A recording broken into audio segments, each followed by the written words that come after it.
Siap, yuhu. Assalamualaikum warahmatullahi wabarakatuh. Ya, teman-teman balik lagi dengan saya Nurul Yuda dan kali ini saya akan melanjutkan kembali pembahasan yang tadi terkait tentang pengukuran ya. Jadi kali ini kita akan membahas tentang lebih ke karakteristik pengukuran itu sendiri, prosesnya gimana, kemudian manfaatnya apa dan apa sih masalahnya ketika kita bicara tentang pengukuran psikologi itu. Pertama kita bahas dulu tentang karakteristik pengukuran ya. Tapi BTW sebelum itu sebenarnya menurut Pak Azwar pengukuran itu lebih ke Pak Azwar ya. Ini salah satu tokoh psikometri di Indonesia sama Pak Yahya dari UIN Jakarta, kemudian ada lagi Pak Urip. Nah, dicari tahu ya. Kemudian ada juga Profesor Asmadi Alsan. Ini profesor semua. Jadi dicari tahu nama tokoh-tokoh psikometri di Indonesia ya. Jadi menurut Pak Saifuddin Azwar, pengukuran itu adalah cara atau prosedur dari kuantifikasi terhadap satu atribut atau variabel di sepanjang satu kontinum ya. Jadi ingat ya, yang bisa diukur itu adalah apa yang melekat pada diri kita. Apa yang melekat pada diri kita ya, misalnya kepribadian, kecerdasan, kemudian apalagi nilai, kemudian nilai, sifat, itu kan atribut psikologi, atribut yang melekat pada diri individu. Ya. Jadi lebih ke proses kuantifikasi sebenarnya dari variabel tersebut ketika kita bicara pengukuran, ya, lebih ke pengukuran psikologis. Nah, kalau karakteristik pengukuran itu sendiri apa? Yang pertama bahwa pengukuran itu berfokus pada atribut atau objek atau peristiwa, jadi bukan pada orang, bukan pada objek atau peristiwa yang sebenarnya. Dalam artian kayak gini ya, saya adalah Nurul, bukan ke Nurulnya, tapi apa yang melekat pada diri Nurul yang saya bilang tadi, atribut kepribadian Nurulnya, nilai yang dianut oleh Nurul, persepsi yang dipandang oleh Nurul itu ya. Misalnya teman-teman ada meja, maka yang dilihat itu mau mengukur mejanya adalah yang melekat pada meja tersebut, apa panjangnya, tingginya gitu ya, lebarnya, luasnya gitu ya. Kemudian karakteristik yang kedua adalah ketika kita melakukan pengukuran ya, jadi ada aturan ya, ada seperangkat aturan dalam pengukuran yang harus terstandarisasi, jelas dan dapat dimengerti dan mudah diterapkan. Kalau misalnya kita bicara dengan skala, maka akan ada validitas dan reliabilitasnya. Kalau kita bicara tentang alat tes, maka akan ada scoring dan penormaannya. Nah, ya gitu. Walaupun sebenarnya penormaan itu sendiri sudah tahap di akhir ya, bukan lagi raw. Kan ada data mentah sama data apa lagi Bu ini? Kan data itu kan ada yang masih raw ya, yang sama belum dia jadi data norma. Jadi kan sebelum ditransformasi, dan untuk dapat norma itu sendiri kan ada proses validitas alat ukurnya sendiri, alat tesnya sendiri, reliabilitasnya juga seperti itu. Jadi baik itu skala atau tes intelijensi itu sendiri sama ya, sebenarnya prosesnya juga tetap ada proses validitas atau standarisasi, validitas, kemudian reliabilitas, proses-proses yang dilakukan untuk standarisasi alat ukur itu sendiri ya. Jadi tes yang teman-teman udah dapat yang kemarin itu sebenarnya udah tahap akhir ya teman-teman, belum kita nggak bicara kita bicarakan psikometrinya gitu. Nah kemudian karakteristik berikutnya adalah terdiri dari perskalaan dan klasifikasi. Jadi ada penetapan angka untuk mengukurnya, ada normanya. Kalau misalnya di skala itu model Likert dari 1 sampai 5. Dari 1 sampai 5, 1 itu untuk sangat tidak setuju, 5-nya sangat setuju. Kalau di misalnya tes lainnya, misalnya tes tes rating pakai model rating scale itu, maka ada 1 sampai misalnya 7 gitu ya, dari 1 nilai terendah, kemudian 7 nilai tertinggi, atau kemudian dikaitkan dengan klasifikasi kategorisasi. Misalnya kalau misalnya dia jawab 1 sampai 5 berarti 1 sampai 5 maka dia kategorisasinya rendah gitu kan. Kalau nilainya segini dia rendah, kalau nilainya segini sedang, kalau nilainya segini berarti tinggi. Misalnya neliti tentang adiksi, jadi bisa mau membedakan antara klasifikasi rendah, sedang, tinggi. Atau harga diri menurut Rosenberg kalau nggak salah itu juga kalau dia kebanyakan milih yang genap maka dia harga dirinya berarti rendah, tapi kalau dia banyak milih yang ganjil itu harga dirinya tinggi gitu. Jadi ada klasifikasinya gitu ya. Itu dari karakteristik pengukuran. Sementara untuk proses pengukuran itu sendiri biasanya yang pertama harus dilakukan adalah penentuan tujuan pengukuran itu sendiri. Apakah sifatnya mau memprediksi, apakah untuk mengklasifikasi atau pengambilan keputusan. Ya, pengambilan keputusan. Ya, tadi kan mau ke HRD gitu ya. Makanya dilakukan tes. Untuk apa pengambilan keputusan dia diterima atau enggak gitu kan. Kemudian klasifikasi tadi kita mau lihat di Indonesia ini adiksinya kayak mana, tinggi, rendah atau sedang. Kita sebarkan skala, kita cek klasifikasinya. Untuk prediksi misalnya, kepercayaan masyarakat terhadap figur politik seseorang. Nah, kita bisa prediksi gitu ya. Pengukurannya untuk prediksi. Kemudian setelah itu kita harus menentukan tadi kan tujuan pengukurannya, baru kemudian atributnya harus diidentifikasi atau ditentukan. Ya, atribut apa yang digunakan untuk diukur ya. Misalnya teman-teman tadi mau neliti tentang adiksi tadi ya, adiksi misalnya. Atributnya adalah adiksi game pada anak-anak, maka teman-teman harus, karena sudah menentukan atributnya adalah adiksi, maka teman-teman harus cari adiksi itu apa sih sebenarnya menurut tokoh ini, atribut adiksi itu apa aja sih, aspeknya apa aja sih. Maka landasan teori menjadi hal kedua yang dilakukan dalam proses pengukuran ya. Jadi mendefinisikan secara operasional ya tentang aturan adiksi itu sendiri ya. Apa sih adiksi itu? Nah, kemudian berikutnya proses pengukuran masuk ke tahap pengukuran atribut itu sendiri ya. Menerjemahkan atribut ke dalam numerik. Menerjemahkan atribut ke dalam numerik artinya setelah nanti sudah dapat aspeknya, kemudian nanti dijadikan item, kemudian dilakukan analisis, maka dia akan menjadi skor skala numerik ya gitu.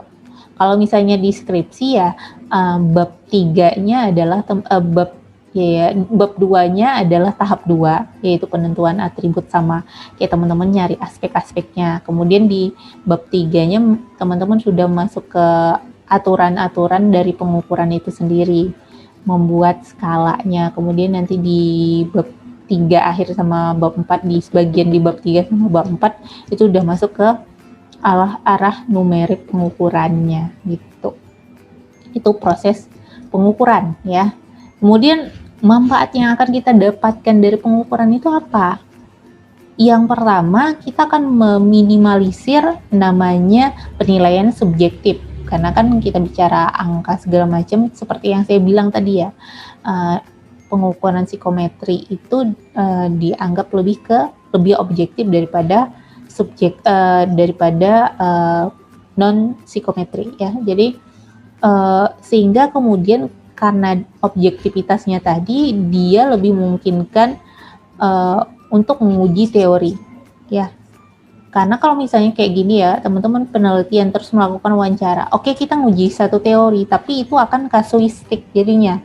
Tapi kalau misalnya teman-teman nguji teori tapi menggunakan pengukuran psikometri, maka kita ada landasan sampel. Semakin mendekati sampel ke arah populasi, maka semakin bisa digeneralisasikan dan datanya semakin bisa dipercaya gitu.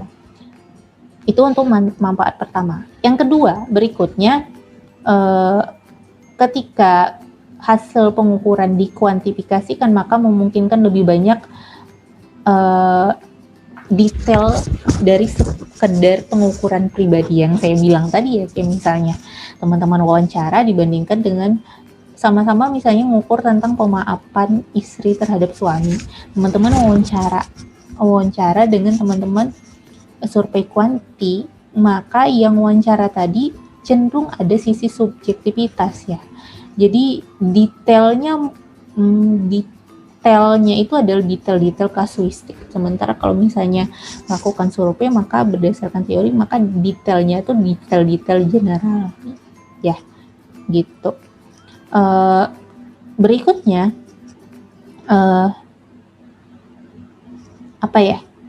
maka ketika teman-teman melakukan pengukuran dalam langkah analisis statistik, maka detail-detail pernyataan yang tepat itu akan menunjukkan bagaimana pola hubungan. Misalnya ya, pola hubungan antara variabel, misalnya kayak mana hubungan antara misalnya teman-teman memiliki narsisme dengan intensitas penggunaan apa gitu kan.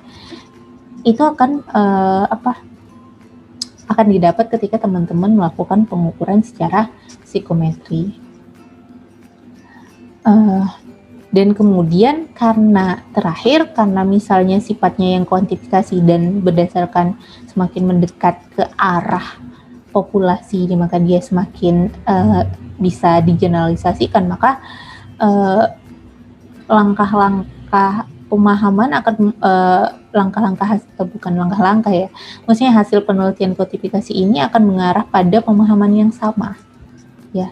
Karena landasan teorinya pemahaman yang sama, maksudnya dalam artian ya di Indonesia sama di luar bisa jadi punya hasil yang sama, mempercayai hasil yang sama. Misalnya asertivitas tuh jangan asertivitas deh, karena asertivitas bias budaya. Misalnya regulasi emosi itu berkaitan sekali dengan misalnya kontrol diri gitu kan, misalnya ya, ada juga beberapa penelitian sebelumnya segala macam. Itu manfaat pengukuran ya, jadi bisa mendatangkan pemahaman yang sama karena sifatnya bisa digeneralisasikan kalau semakin mendekati populasi gitu ya. Nah, seperti yang saya bilang tadi bahwa walaupun ada banyak manfaatnya ya, kemudian ketika karakteristiknya dipenuhi dan kemudian proses pengukuran sudah terlaksana dengan baik gitu ya, tetap akan ada permasalahan ya dalam kita melakukan pengukuran ya. Lebih tepatnya gini, kalau ketika teman-teman melakukan pengukuran maka ada konstruk psikologis yang teman-teman harus bangun. Konstruk psikologisnya itu ya seperti pembuatan skala dan skripsi atau alat tes gitu ya. Permasalahannya apa? Pertama adalah tidak ada pendekatan tunggal dalam pengukuran konstruk apapun yang dapat diterima secara universal. Jadi nggak bisa kalau ya semua negara sepakat IST itu akan diterima. Nggak bisa, karena pasti ada bias budaya. Kayak kenapa muncul SEPIT gitu kan, itu untuk menghindari bias budaya gitu kan. Ada banyak tes yang bisa diterima di negara ini tapi tidak bisa diterima di negara lain. Atau misalnya skala skripsi sendirilah, kalau teman-teman terjemahkan dari luar ke Indonesia gitu ya, adaptasi skala untuk Bu, saya mau neliti skripsi, skalanya saya ambil dari tokoh ini, dia neliti di Rusia gitu kan. Oh, saya terjemahkan ke Indonesia. Bahasa konteks bahasanya punya konteks yang berbeda gitu. Nggak mungkin langsung diadaptasi begitu saja dan dianggap universal. Pasti ada prosesnya. Jadi itu satu ya. Kemudian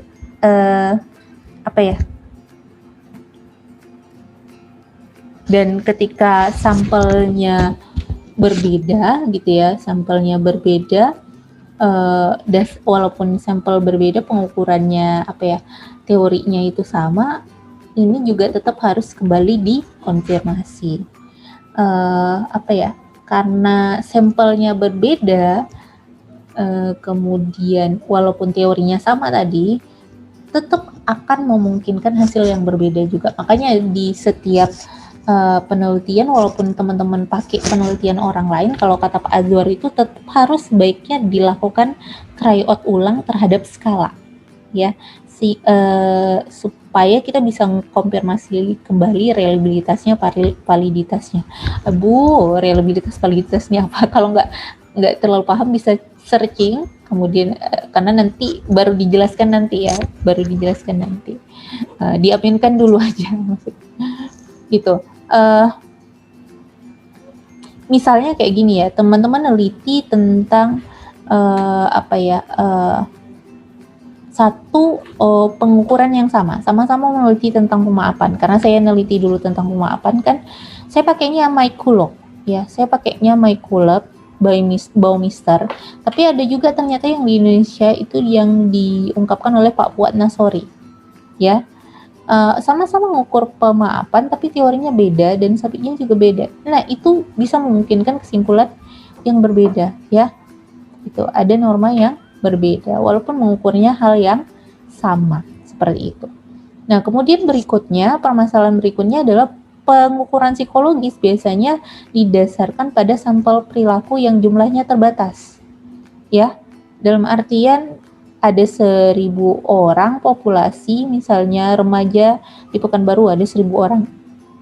Kalau ngambil 1.000-1.000-nya, Anda selesai skripsi nanti gitu kan, maksudnya lama gitu, banyak, kecuali setiap orang nyari berapa 50 orang gitu kan.